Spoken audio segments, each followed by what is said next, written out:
Encircle the objects starting with the given letters.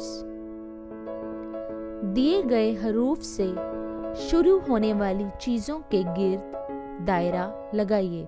प्यारे बच्चों, अब हम दिए गए हरूफ से शुरू होने वाली चीज़ों के गिर्द दायरा लगाना सीखेंगे। R stands for rabbit. Now we search rabbit in the pictures.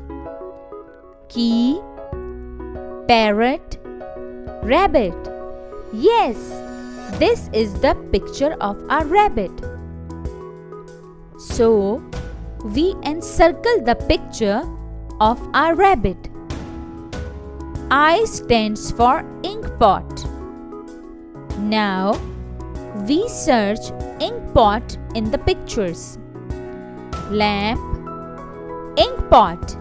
Yes, this is the picture of an ink pot. So, we encircle the picture of an ink pot. O stands for orange. Orange is the first picture of the row. So, we encircle the picture of an orange. L stands for lemon. Now, we search lemon in the pictures. Net, ox, lemon. Yes, this is the picture of a lemon. So, we encircle the picture of a lemon.